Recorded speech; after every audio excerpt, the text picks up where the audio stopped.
Dear students, आज का यह ऑनलाइन व्याख्यान बीए पार्ट सेकंड के प्रैक्टिकल ज्योग्राफी से संबंधित है। मैं डॉक्टर वेद प्रकाश यादव आपका स्वागत करता हूं। इस व्याख्यान को सुनने के लिए आप सभी लोग इस व्याख्यान को सुने। यह आपके सिलेबस के लिए एक महत्वपूर्ण टॉपिक है जो अक्सर बीए पार्ट सेकंड की प्रैक्टिकल एग्जाम में पूछा जाता रहता है। आज का जो टॉपिक है वह टॉपिक है वितरण मानचित्र बनाने की अमात्रात्मक विधियों में। हमने इससे पहले पढ़ा था कोरोक्रोमेटिक मेथड और अब हम ले रहे हैं इसी अमात्रात्मक विधि में कोरोक्रोमेटिक मेथड या सिंबल मेथड भी जिसको कहते हैं, वर्ण प्रतीकी विधि या प्रतीक विधि, चिन्ह विधि के नाम से भी इसको हम जानते हैं। तो इस विधि में हम यह आपको बतलाएंगे कि कैसे किसी वितरण मानचित्र को बनाने के लिए हम अमात्रात्मक विधि के माध्यम से, वर्ण प्रतीकों के माध्यम से हम किसी मानचित्र को तैयार कर सकते हैं।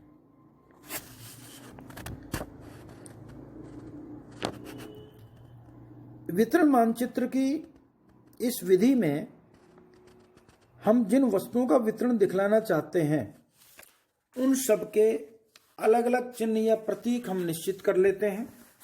भिन्न भिन्न प्रतीक हम निर्धारित कर लेते हैं और उन निर्धारित प्रतीकों को मानचित्र में जहां उसकी स्थिति है वहां उसको अंकित कर देते हैं, उसको हम चिन्हित कर देते हैं, उसको हम बना देते हैं, जिससे हमारा उस मानचित्र में उस तत्व विशेष की स्थिति का प्रदर्शन हो जाता है। मानचित्र में जो हम प्रयोग करते हैं जिन प्रतीकों का, जिन संकेतों का, उनमें उनका अर्थ लिखना आवश्यक होता है, क्योंकि उसके बिना जो मानचित्र को पढ़ने वाला व्यक्ति है वो उसको समझ नहीं पाता है।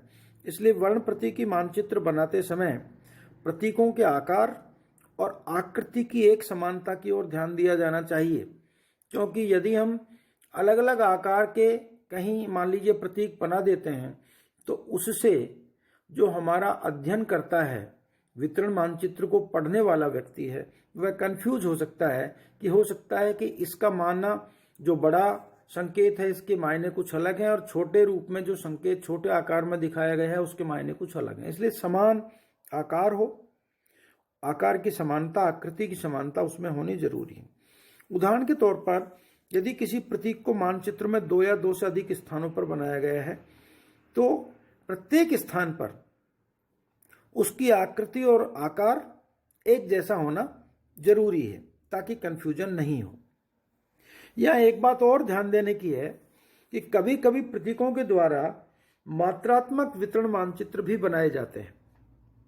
ऐसा भी होता है, मात्रात्मक वितरण मानचित्र बनाने में भी कभी कभी प्रतीकों का प्रयोग होता है। ऐसे मानचित्रों में किसी स्थान पर बनाए जाने वाले प्रतीक को मात्रा या संख्या के अनुपात में छोटा या बड़ा दिखाया जाता है। इसलिए मैंने पूर्व में आपसे कहा कि किसी प्रतीक की, किसी चिन्ह की, किसी संकेत की जो आकृति और आकार है वो अमात्रात्मक वितरण विधि में समान होनी चाहिए, उसमें कोई परिवर्तन नहीं होना चाहिए, वरना वह कंफ्यूज क्रिएट करेगी। उसकी मात्रा के संदर्भ में वह अध्ययनकर्ता को संशय में डाल सकती है। गुणात्मक वर्ण प्रतीकी जो मानचित्र हम बनाते हैं उनमें हम जो प्रतीक लेते हैं उनको हम 3 भागों में बांट सकते हैं, 3 वर्गों में रखा जा सकता है उन प्रतीकों को। पहला वर्ग है ज्योमेट्रिकल सिंबल्स का, ज्यामितीय प्रतीक होते हैं। ज्यामितीय प्रतीक का मतलब जो ज्यामिति से संबंधित हैं, जैसे बिंदु है, क्रॉस है, त्रिभुज है, वर्ग, आयत, घन, रेखा, दोहरी रेखा इत्यादि इत्यादि। तो ये ज्योमेट्रिकल सिंबल्स हैं, इनका प्रयोग करके भी हम किसी मानचित्र में किसी तत्व विशेष के वितरण को आसानी से दर्शा सकते हैं। इस विधि को हम ज्योमेट्रिकल सिंबल के नाम से जानते हैं। इसमें हमें ये देखने की बात है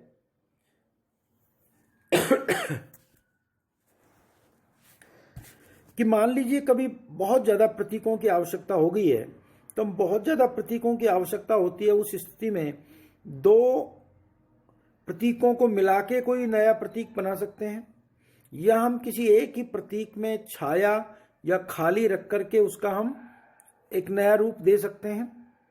तो ये हमें जैसे खाली त्रिभुज है, भरा हुआ त्रिभुज है, इस तरह से कर सकते हैं। खाली आयत है, भरा हुआ आयत है, तो इस तरह के हम उसमें चेंजेस ला करके प्रतीकों की संख्या को बढ़ा सकते हैं। जो हमारा लीजेंड है उसको हम बढ़ा सकते हैं। ज्यामितीय प्रतीकों का जो चयन है, इसके चयन में मानचित्रकार स्वतंत्र होता है। वह अपनी इच्छा के अनुसार किसी भी तत्व के लिए कोई भी प्रतीक चुन सकता है। उसको कोई बाध्यता नहीं है कि किसी विशेष कारक में उसके तत्व के लिए विशेष प्रतीक को वो चयनित करे, चुने। लेकिन इस तरह का जरूर प्रतीक होने चाहिए कि जिससे उन्हें पहचानने में कोई कठिनाई ना हो। प्रतीक कोई ऐसे जरूर बनाए जिनको स्पष्ट तौर के ऊपर पहचाना जा सके। बहुत ज्यादा मिलते जुलते प्रतीक जिसमें कि अध्ययनकर्ता कंफ्यूज हो जाए, ऐसे प्रतीकों के चयन से बचना चाहिए मानचित्रकार को।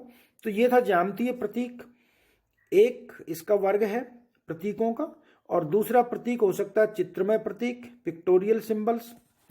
पिक्टोरियल सिंबल्स में क्या होता है, मानचित्र में प्रदर्शित की जाने वाली जो वस्तुएं हैं, उन वस्तुओं के फोटोग्राफ इसमें लगाए जाते हैं। तो ये फोटो चित्रों पर आधारित प्रतीक चिन्ह हैं, प्रतीक हैं, जिनको हम चित्रमय प्रतीक कहते हैं। उदाहरण के तौर पर मान लीजिए गेहूं का वितरण आपको दर्शाना है, तो गेहूं के बाल बना दिए जाएं। चाय का अगर वितरण दर्शाना है तो चाय की पत्तियों को उसमें मानचित्र में दर्शा दिया जाए। इसी तरह से मान लीजिए कहीं उद्योग लगाना है या कोई उद्योग की स्थिति दर्शानी है, तो वहां पर एक भवन की आकृति दर्शा दी जाए। मान लीजिए कहीं कोई टेलीफोन केंद्रों की स्थिति आपको दर्शानी है, तो वहां पर टेलीफोन को चित्र के प्रतीक के रूप में रख दिया जाए, इत्यादि इत्यादि। तो संबंधित वस्तु, संबंधित तत्व के चित्र को हम वहां पर बना देते हैं, जिससे वहां पर उसको देखते ही ये समझ में आता है कि किस स्थान पर, इस मानचित्र में किस स्थान पर अमुक तत्व की स्थिति है। उसकी लोकेशन को आसानी से हम ट्रेस कर सकते हैं। इसको बनाने के लिए हम जो इसमें छोटी कक्षाओं में देखते हैं, जो हमारी भूगोल की जो पाठ्य पुस्तकें हैं, मानचित्रावलियां हैं, उनके अतिरिक्त बहुत सारी जो प्रदर्शनियां इत्यादि में रखे जाने वाले जो वितरण मानचित्र हैं, उनको हम नॉर्मली इसी तरह के जो चित्रमय प्रतीक हैं, जो हमारे पिक्टोरियल सिंबल्स हैं, उनके द्वारा प्रदर्शित करना अधिक अच्छा समझते हैं। एक उदाहरण दूं मैं, अभी हम देख रहे थे राजस्थान में पशुधन के वितरण की बात एक कोई उठी थी, कोई प्रश्न को लेकर के। वहां मैं एक मानचित्र देख रहा था, तो राजस्थान में जो वेटरनरी डिपार्टमेंट है, पशुपालन विभाग है, उसने अपने मानचित्र में गायों के वितरण के लिए गायों के विभिन्न प्रकार कहाँ कहाँ पाए जाते हैं, उस तरह के चित्र उन्होंने बनाए हुए थे। तो वो भी एक चित्र में प्रतीक का उदाहरण, मैं उदाहरण के तौर पे आपको समझा रहा हूँ। इसी तरह से भेड़ों का वितरण है, तो वह भी भेड़ों के वितरण के लिए भेड़ का चित्र वहां पर आपने बना दिया है। बकरी है, बकरी का चित्र बना दिया है। तो इस तरह से आप पशुधन का वितरण दर्शा सकते हैं। या किसी खनिज, माफी चाहूंगा, अनाज के वितरण के लिए, क्योंकि खनिज में हम स्पष्ट तौर पे भेद नहीं कर सकते हैं, उसकी आकृति आकार को लेके होता नहीं है भेद। हम किसी अनाज को दिखाना चाहते हैं, तो कहाँ गेहूं है, कहाँ सरसों है, कहाँ चावल है, कहाँ बाजरा है, उनको उनकी बाली के आधार पर या पत्तियों आदि के आधार पर, पौधे के आधार पर हम दर्शा सकते हैं। तो ये हमारा चित्रमय प्रतीक का एक अमात्रात्मक विधि वाला व्याख्यान हुआ, जिसकी सहायता से आप आसानी से पिक्टोरियल सिंबल्स को लेकर के आप इनको बना सकते हैं। इसी तरह से एक तीसरा है इसमें, वर्ण प्रतीक की जो मानचित्र बनाने के लिए प्रतीक के तौर पर तीसरा हम लेते हैं मूलाक्षर। मूलाक्षर को लेकर के मतलब किसी भी तत्व का जो नाम है उस नाम का पहला हम अक्षर ले लेते हैं, और अंग्रेजी में यदि लेते हैं तो हम उसको कैपिटल में लिखते हैं, और हिंदी में लेते हैं तो फिर हम उसको बोल्ड अक्षर में वहां पर लिख देते हैं। जैसे उदाहरण के तौर पर मान लीजिए हम मक्का का प्रदर्शन मानचित्र में कर रहे हैं, गेहूं का कर रहे हैं, चावल का कर रहे हैं, इस तरह से हम मान लीजिए फसलों का, क्रॉप्स का वहां पर वितरण दर्शाना चाहते हैं किसी राज्य विशेष में, तो हम गेहूं के लिए अंग्रेजी में लें तो डब्लू ले सकते हैं। व्हीट का पहला अक्षर है डब्लू, तो डब्लू को हमने कैपिटल डब्लू ले लिया। इसी तरीके से मक्का दर्शाना है तो मक्का में मेज है तो मेज के लिए हमने कैपिटल एम जो अक्षर है उसको ले लिया। चावल है तो राइस होता है तो राइस का पहला अक्षर आर है, आर को हमने कैपिटल ले लिया, और जहां जहां चावल होता है वहां पर आर आर आर लिख दिया। जहां गेहूं होता है वहां पर हमने डब्लू डब्लू डब्लू लिख दिया। जहां पर मक्का होती है एम एम एम एम हमने लिखा। तो इससे हम क्रॉप्स का डिस्ट्रीब्यूशन, क्रॉप्स का वितरण अमात्रात्मक विधि से दर्शा सकते हैं। ठीक इसी प्रकार से मान लीजिए हमें कहीं मिनरल्स दिखाने हैं, खनिज पदार्थों का वितरण दिखाना है। मान लीजिए आयरन दिखाना है तो हमने आयरन आई से शुरू होता है अंग्रेजी में, तो आई का हमने ले लिया, कैपिटल आई ले लिया। गोल्ड है तो गोल्ड के लिए हमने मान लीजिए जी ले लिया। इसी प्रकार से मान लीजिए कोल है तो कोल के लिए हमने सी ले लिया। तो अलग अलग मिनरल्स के लिए हम उनका जो पहला अक्षर है इंग्लिश नेम का वह हम ले सकते हैं, या हिंदी नाम का पहला अक्षर है वह भी हम ले करके मानचित्र में यथास्थिति उसका अंकन कर देंगे, उसको लिख देंगे, तो वह हमारा वितरण मानचित्र बनेगा। और वह वितरण मानचित्र की जो विधि होगी वह कहलाएगी मूलाक्षर प्रतीक विधि, लिटरल सिंबल्स मेथड। तो इस तरह से हम वितरण मानचित्र को, जो हमारे जो कोरोस्केमेटिक मेथड है, सिंबल मेथड है, उसके द्वारा भली प्रकार तैयार कर सकते हैं। और ये वितरण मानचित्र जब हम तैयार करते हैं